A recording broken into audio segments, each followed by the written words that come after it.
마켓리더의 시선으로 글로벌 경제와 산업 트렌드를 체크하고 이걸 수익으로 연결해보는 시간, 고수의 선택 시간입니다. 오늘은 배종찬 소장님의 시각으로 이 시간 통통하게 채워보도록 하겠습니다. 소장님 안녕하세요. 안녕하십니까? 네, 소장님과 이야기 나눠볼 주제 화면을 통해서 살펴보겠습니다. 오늘의 주제입니다. 프랑스 파리에서 부산 엑스포 유치에 힘을 쏟았던 윤석열 대통령이 이제는 또 베트남에 갔죠. 역대급 경제 사절당을 동행했다라는 소식이 전해지는데 관련된 내용 자세하게 오늘 다뤄보겠습니다. 일단 윤석열 대통령이 정상회담 참석자 베트남을 방문했고 정상회담은 끝이 났죠. 네. 근데 모두 40억 달러 규모의 경제 협력이 좀 명문화가 됐습니다. 그렇죠. 우리가 이 방문을 통해서 받을 수 있는 경제적인 효과는 어떤 게 있을까요? 이게 뭐 경제적 효과도 효과지만 네. 상징적 효과도 상당한 거죠. 왜냐하면 일단 프랑스에서 이 세계 엑스포 유치를 위해서 갔지만 대한민국에 대해서 다시 한번 또 조명되는 네. 그런 또 효과를 노렸죠. 네. 효과가 났고 또 하나가 방금 전에 이제 또 우리 백앵커께서 말씀하셨던 네. 대로 또 그 40억 달러 그 액수도 액수지만 어떤 분야라는 게 중요한 거죠. 그렇죠. 프랑스와는 우리가 반도체 그리고 2차 전지 디스플레이 세계 이 분야에 있어서 반니 디 아닙니까? 네. 바로 반도체 2차 전지 디스플레이에서 세계 최고의 경쟁력을 가지고 있는 나라가 네. 대한민국이에요.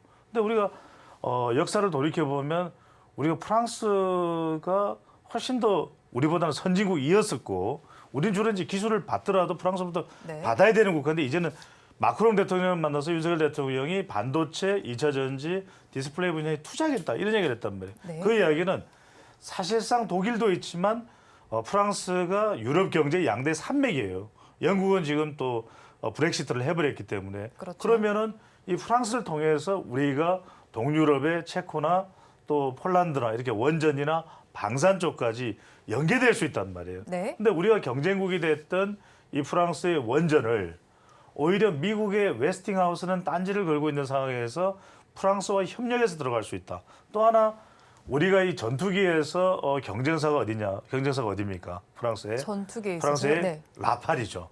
이 라팔을 우리 또 이 전쟁 또 무기 매니아들이 있어요. 그러면 네. 프랑스의 라팔 전투기 막 이래요. 매니아세요? 아닙니다. 저는 아닌데 네. 저는 평화주의자니까. 네.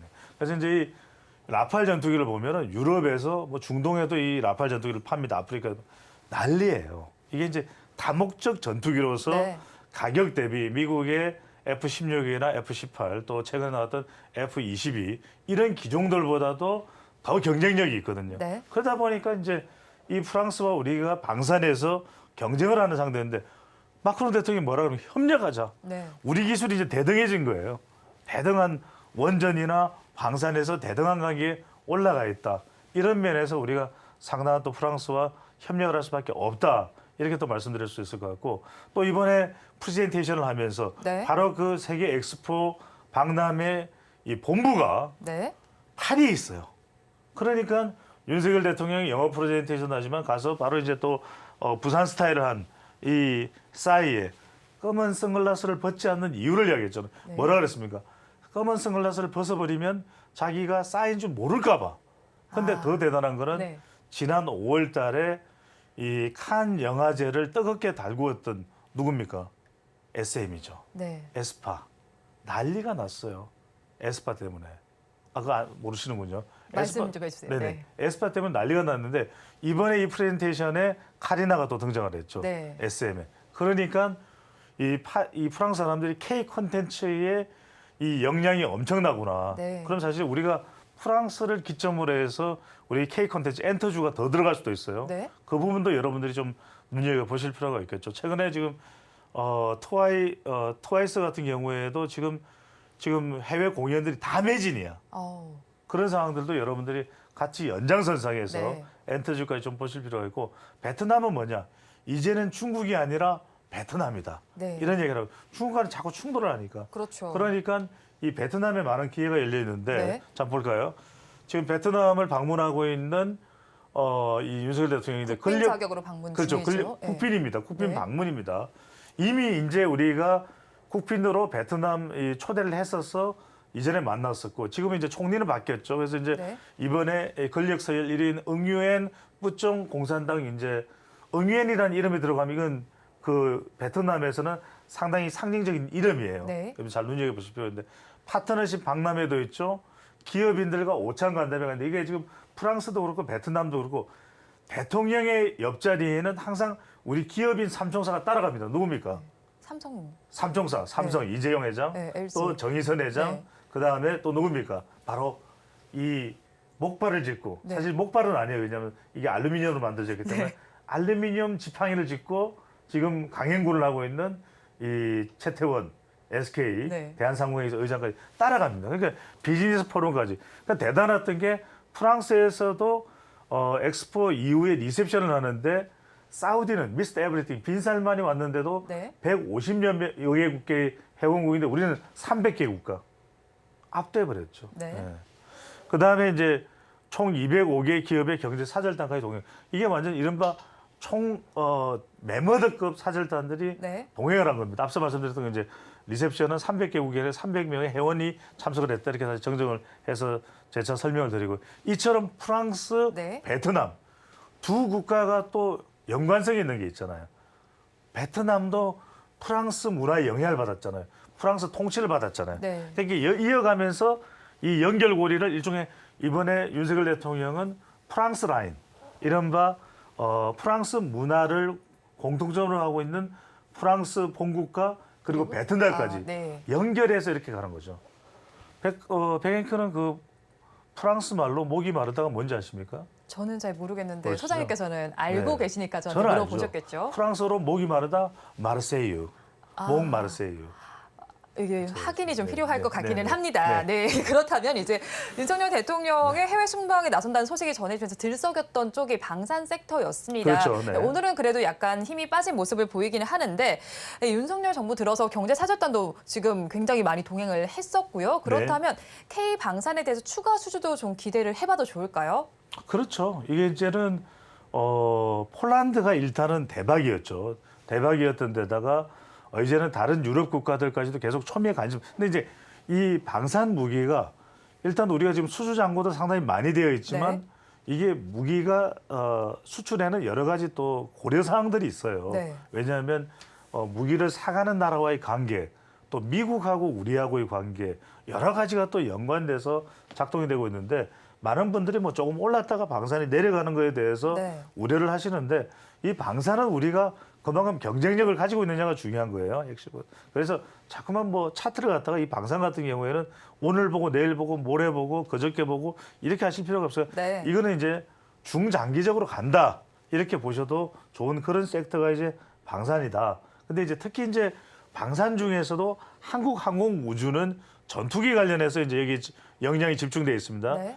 경남 사천에 이제 공장이 있죠. 그렇게 이제 주목을 해보는데 특히 이제 우리가 더 주목하는 방산 기업은 제가 말씀드린 게 한화와 현대로테입니다. 네. 왜 그러냐면 이 기업들은 방산도 방산이지만 방산이 또 우주 항공까지 연결된다는 거 연결이 쭉 되죠. 많이 네. 말씀드렸죠. 또 저궤도 위성과 연결되는 것은 머스크하고도 좀 이 스타링크하고도 네. 연계 사업을 할 수 있는 분야들이 있고 또 하나 중요한 것은 이 기업들이 다른 분야 쪽으로도 얼마든지 건설 쪽으로도 연결되죠. 네. 지금 현대로템은 지난 겨울입니다. 바로 카타르 월드컵. 카타르가 인프라를 건설하면서 지하철을 여러 라인을 건설을 했는데 그 네. 첫 번째 라인 어디가 건설했습니까? 로템이죠. 현대로템이죠. 그러니까 현대로템은 네옴시티부터 시작을 해서 중동이나 아니면 우리 국내나 뭐 방산, 지하철, 또 철도 차량 다양해요. 네. 그러니까 이런 면에서 좀 다목적 기능이 좀 합해져 있는 특히 기업들은 더 주고 특히 이제 풍산. 네. 풍산은 계속 제가 강조하잖아요. 산산, 풍산. 왜 그러냐면 풍산은 뭐 우리가 타의 추종을 불허하는 하약, 물론 한국 하약도 있지만 네. 이 총탄, 그 다음에 우리가 동전 이쪽은 풍산이에요. 그러니까 공장이 저기 포항 근처에 있죠. 그래서 이제 이 풍산이라는 기업의 경쟁력은 네. 사실 국내에서는 타의 추종을 불허하고 있습니다. 그래서 이 부분을 여러분들이 좀 눈여겨보실 필요가 있고 그 외에 퍼스텍이나 빅텍이나 이게 방산과 관련된 유관된 기업들 중에서 계속해서 경쟁력이 생기면서 특히 유럽 쪽의 시장과 또 향후에 어떤 기술력까지도 겸비돼 있는 또 보장돼 있는 그런 회사들이 여러분들이 중장기 관점에서 본인의 포트폴리오의 비율은 개인의 판단입니다. 네. 그걸 10%든 15%가 계속해서 꾸준히 담아두면서 저가일 때 조정을 받을 때 네. 이럴 때 여러분들 목눌림이 좀 있을 때 다른 사람들은 이게 좀 이제 방산이 이제 좀 힘겨워지는 거 아닌가 생각할 때 들어가서 내 몫을 차지해 놓는 게 좋은 방법이겠죠. 네, 우리 방산도 굉장히 좋은 평가를 받고 있습니다. 그럼 눌림이 나온 시점에서는 한번 포트폴리오에 담는 전략을 취해 보시면 좋을 것 같습니다. 그런데 이런 상황에서 베트남의 경기 상황은 지난해 하반기부터 별로 좋지는 못합니다. 그런데 이런 상황에 있는 베트남이 중요한 걸로 좀 부상이 되는 게 중국에 배제되는 상황 속에서 글로벌 업체들이 지금 베트남을 거점으로 보고 있잖아요. 그렇죠. 그렇다면 우리나라와 베트남 IT 쪽으로 협력 가능성 어느 정도나 될까요? 상당히 열려 있다고 봐야 되겠죠. 그런 가능성이 열려 있는 것이 뭐냐면은 일단은 우리가 중국을 대체할 수 있는 그런 배후 네. 산업 단지가 필요하다. 우리 국내도 있겠지만 우리 국내로는 부족하죠. 여러 가지 이유로. 그렇죠. 그렇다면 그것을 대체할 수 있는 물류, 그다음에 노동력, 네. 그리고 국가의 지원 이런 것이 총체적으로 우리가 확보가 가능한 곳이 베트남에서는 그래서 한번 이렇게 보시죠. 많은 업체들이 네, 지도를 협력을 한번 보시죠. 하려고 하는 거죠. 대체로 여러분들이 보면 이 베트남이라고 하는 국가가 지금 지도상에 표시가 돼 있죠. 네. 보시면은 전국적으로 두루두루 우리가 투자를 하고 있다는 것은 뭐냐면 베트남의 전반적인 환경 자체가 우리에게는 상당히 거점 지역이 되고 있다. 네. 자, 우리 이 방송을 보시는 분들은 이 배종찬 소장이 그런 이야기를 했던 게 기억날 거예요. 자, 한강의 기적 이후에 네. 우리에게 또다시 성장의 동력이 될 수 있는 기반이 될 수 있는 지역이 두 곳이다. 어디입니까? 한 곳은 중동이죠. 네. 호르무즈의 기적을 이루죠. 2030년 네옴시티 빈살만을 잡아라. 그다음에 또 하나는 뭡니까? 베트남. 만수르를 잡아라. 그다음에는 뭡니까? 베트남입니다. 베트남이 바로 중국을 대체할 수 있기 때문에 네. 중국과는 앞으로 이제 확대되기보다는 네. 조금씩 축소할 수밖에 없는 상황이에요. 안보, 기술 등등에 있어서. 계속 마찰을 지금 그렇죠. 빚고 있으니까. 그렇다면 네. 그것을 대체할 수 있는 지역이 뭐냐? 어디 보시면은 휴대전화도 있죠. 그다음에 LG전자도 들어가 있죠. 자, 쭉 보시면 어떤 걸 보실 수 있냐면 아직까지는 그런데 우리 주력 산업이 뭐나 안 들어가 있다? 반도체가 그렇죠. 없네요. 네. 그렇다면 지금 반도체의 핵심 공장들이 중국의 시안, 그다음에 SK 하이닉스는 어디입니까? 우시의 1, 2라인이 있죠. 네. 근데 여기서 사실은 우리가 메모리 반도체의 58%를 중국에서 생산한단 말이에요. 네. 그걸 대체할 수 있는 지역이 그래도 어디냐? 베트남일 수가 베트남이구나. 있다는 말이죠. 아, 그런 면에서 네. 이런 인프라가 어디냐? 그런 인력들 또는 국가적인 지원, 안정적이어야 되잖아요. 네. 뭔가 중국과는 미중 충돌은 있지만 미 베트남 충돌 있습니까? 없었죠. 그런 거 없죠. 네. 또 일 베트남 충돌 듣지 못했던 것 같아요. 그렇죠. 네. 그 이야기는 뭐냐면 우리가 앞으로도 계속해서 투자 협력을 이끌어내죠. 그러다가 지금 우리 뭐 BTS든 블랙핑크든 베트남에 가기만 하면 난리가 나죠. 세븐틴 난리가 나죠. 네. 뉴진스 끝나죠. 그러니까 이런 한국에 대한 굉장히 호감도를 높게 가지고 있는 베트남에 우리는 굉장히 진출하기 좋다. 네. 그런 면에서 윤석열 대통령이 특별히 방문을 한 이번 기회가 굉장히 좋은 기회가 될 수 있기 때문에 한국 베트남 상호 정부의 협력 강화의 네. 전초 기지가 될 수가 있다 이렇게 봐야 되겠죠.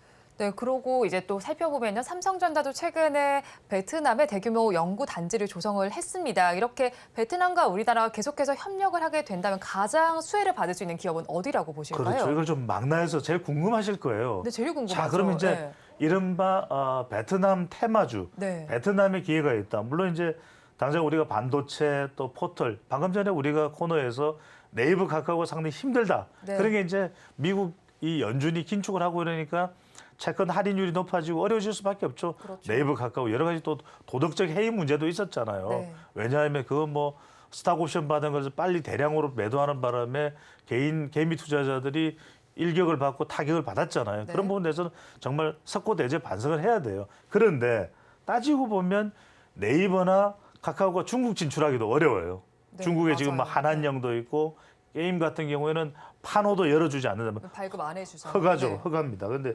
그렇다면은 이런 기업 네이버나 카카오를 관련된 이런 IT 기업들도 이제는 베트남이 기회가 됐습니다. 인구가 1억이에요.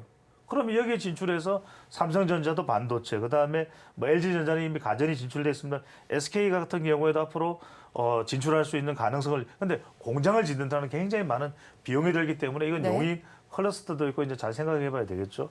그 외에 이제 롯데, 효성 이런 쪽은 관련된 기업 곳곳 이 계열사들이 네. 다 베트남으로 진출해도 가능할 정도로 유망한 그런 연결고리를 가질 수 있다는 건데, 좀 더 구체적으로 말씀드리면 베트남 같은 경우에는 우리가 패션 쪽으로도 지금 이미 진출돼 있고 네. 더 진출할 수도 있는 분야고, 또 왜냐하면은 베트남 인근에 있는 이른바 인도 차이나 반도에 있는 라오스, 캄보디아까지도 이 베트남의 영향력이거든요. 그리고 또 베트남에 또 누가 있습니까? 베트남이요? 바캉스가 있었죠. 지금은 아니지만. 네, 그랬죠. 바캉스 열풍이 또 대단했단 말이에요.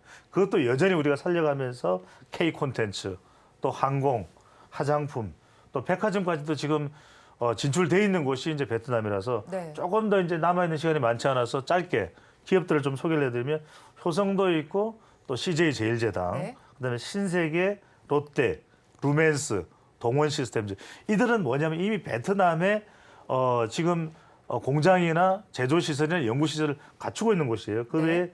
대상이나 또 흥하해운이나 동아기업이나 LS 전선이나 광림, 동아소시오까지, 이들은 이미 베트남에 기반을 두고 있는 기업인데, 네. 자, 이렇게 대통령이 방문을 했다. 그러면은 베트남에서는 더 협력을 하자, 이런 게 한 번 더 탄력을 받을 수도 있거든요. 물론 이런 이제 베트남도 이제는 조금 자체적으로 베트남 스스로가 이제 성장하는 게 있기 때문에 옛날처럼 또 손쉬운 상대는 아니에요. 네. 하지만 바뀐 환경에서 중국을 대체할 수 있는 지역으로서의 가치는 점점 더 올라가고 있다고 봐야겠죠.